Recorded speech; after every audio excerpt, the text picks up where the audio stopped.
At the start of the movie, we are introduced to a paralyzed man called Jake Sully. James is a Marine who is paralyzed in battle. He is later seen in a bar hanging out with friends. He gets into a fight with a guy and he is thrown outside the bar. While lying on the floor, he is approached by two men with a news about his twin brother Tommy. Tommy, who had been training for 3 years to control an avatar on Pandora, a planet humans have invaded. Hoping to get unobtainium, a precious metal has been killed. Jake is then recruited to replace his dead brother to take over his avatar, a hybrid of the DNA of a human and a Navi, one of Pandora's indigenous people. He is transported to Pandora via a cryo chamber and disembarks using an oxygen mask since humans cannot breathe the air on Pandora. When Jake arrives at Pandora, he meets Dr. Grace Augustine and a fellow avatar driver named Norm Spellman. Grace is pissed that Jake is there, saying that she needs Tommy, who had trained for this. Grace meets with Parker Selfridge, who seems to be the mastermind behind the invasion. Grace is upset that Parker keeps trying to nose his way into the avatar program, which is her department. However, she puts Jake in his link, which puts his brain in control of the avatar. Once he awakens in his avatar body, he immediately disobeys the orders of the doctors, who want him to ease into things. He runs out of the facility, joyful that he has the use of his legs. Jake, Norm, and Grace take their avatars over the wall of the facility in a helicopter flown by Trudy Chakin. She drops them off for their canvassing mission, and Jake wanders away from the group. Here, he runs into a dinosaur-like creature who nearly attacks him. Grace tells him not to shoot it, as the creature's skin is too thick for bullets. However, a different creature that looks like a panther arrives and starts to attack Jake. Grace screams at Jake to run, which he does. He only escapes by jumping off a cliff into a huge waterfall. However, now he is separated from the group. Grace, Norm, and Trudy fly over until nightfall, trying to find him, but have to follow orders not to be out at night. Grace fears Jake will not survive the night alone on Pandora. Jake is wandering around the forest at night, where a ton of different creatures are wandering around. We see Neytiri, a Navi, perched on a branch above him. She is about to shoot him with an arrow when a little sea anemone-looking thing lands on her arrow. This seems to be a sign, and she does not shoot. Later, Jake finds himself in the middle of a pack of the panther-like creatures that attacked him before. He tries to fight them off, and is about to lose when Neytiri runs over and starts killing the creatures with her bow and arrow. Jake thanks her profusely, but she is very upset about having to take the life of these innocent creatures. Jake follows her through the forest, asking her to teach him how to defend himself. She is going to refuse, but suddenly those anemone creatures are all around them again. Thousands of them perch on Jake's body, and Neytiri looks stunned. She takes him to a clearing, where a bunch of Navi ride up on Pandora's version of horses. They want to kill Jake since they know he is one of the Sky People, a human in an avatar's body. However, Neytiri says he was chosen by Iwa, their deity. They agree to bring him back to their home tree, where the final decision will be made by the leaders. At home tree, Jake meets Neytiri's parents, Moat and Itaken, who are the leaders of this clan of Navi. They are angry at Neytiri for bringing Jake, who repeats that there was a sign from Iwa. Jake says all he wants to do is learn, and they agree to let him stay on the condition that Neytiri teaches him everything. She complains about this responsibility, but her parents' word is final. They all go to sleep, and Jake wakes up in his human form back at the base.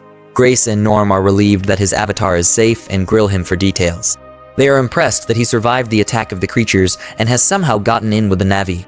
They want him to use this position to try to find a diplomatic solution. However, Colonel Quaritch also meets with Jake and tells him to use this position to find out their weaknesses, so the military can know how they can best beat the Navi. He says that if Jake does this, he will see to it that Jake gets an expensive surgery to regain the use of his legs. There is a montage of Neytiri teaching Jake different things, including the language of the Navi and how to ride the horses. The braids that the Navi wear intertwine with the reins of the horses, so they are linked through their minds. Jake keeps falling off his horse, and Neytiri makes him try again and again. Jake is getting more involved with the clan, and convinces them to let Grace's avatar visit, which she does. Neytiri is also trying to teach him how to make a clean kill. Once he finally does, while saying a prayer over the corpse, she says he is ready. She takes him to the lair of her banshee, a pterodactyl-like bird that she can also ride using the connection of her braid to his. Neytiri says that, unlike the horses, each Navi rides only one banshee for life, and Jake has to find his. The two of them, along with some other Navi, climb up a huge mountains hanging in the sky to get to where the banshees leave. Neytiri tells Jake that he will know what banshee is meant for him, since all the others will fly away in fear, but his will try to kill him.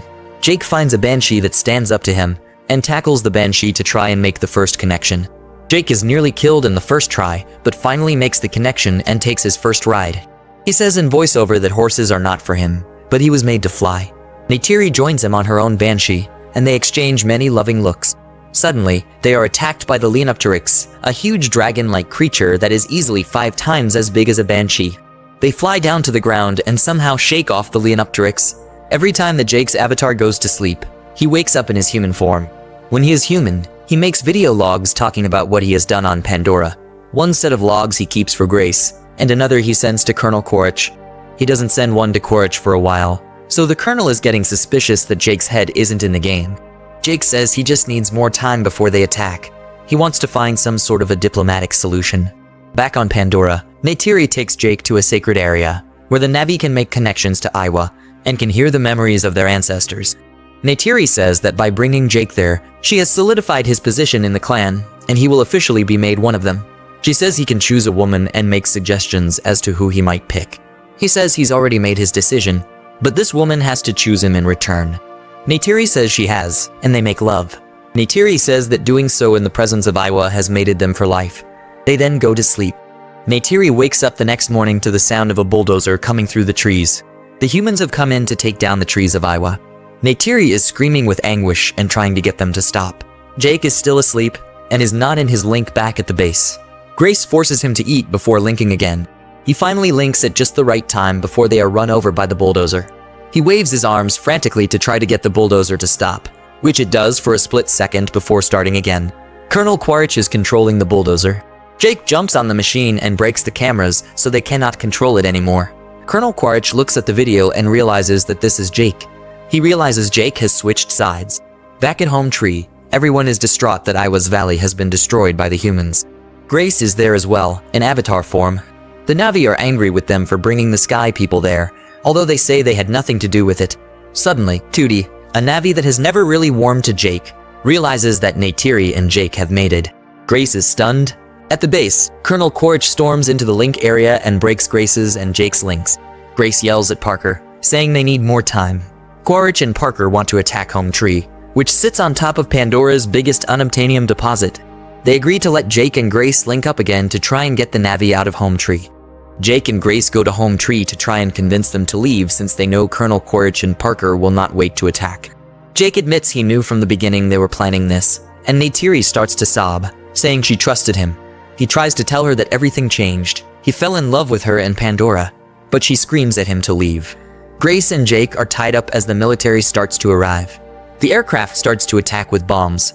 The Navi retaliate with arrows that have no effect. Moat, Neytiri's mother, unties Grace and Jake, saying if they are truly Navi, they need to help them. Trudy is in one of the helicopters, but leaves, saying she didn't sign up for this. Eventually, the bombs cause Home Tree to crack and collapse. Neytiri's father is killed in the battle, and the military retreats. Once again, Quaritch breaks Grace and Jake's links. They are screaming that he is a murderer, and they, along with Norm, are placed in a prison cell. Trudy brings the prisoners food, but pulls a gun on the guard and frees the 3 of them with the help of Max, a doctor in the Avatar program. As they are leaving, Jake tells Max to stay behind, as he needs someone he can trust on the inside. Trudy starts up her helicopter and is detected by Quaritch, who bursts out into the hangar and starts shooting. The 4 of them barely get off the ground. They are going to the floating mountains, where they have another link station, and they cannot be tracked as they are too high up in the atmosphere. As they fly, Jake realizes that Grace has been shot and is bleeding profusely. Once they arrive at the link station, Jake decides that he has to regain the trust of the Navi. He takes his Banshee and decides to try and make a connection with the Leonopteryx, who would not be expecting this. He succeeds in training the creature and flies it to the Tree of Souls, where the Navi have relocated. Once they realize he has trained the beast, they are in awe of him. Neytiri says she was afraid for her people but isn't anymore. She says, "I see you," which is the highest statement of love between the Navi. It means they see into one another's souls. Jake returns the sentiment but quickly says that he needs help, as Grace is dying.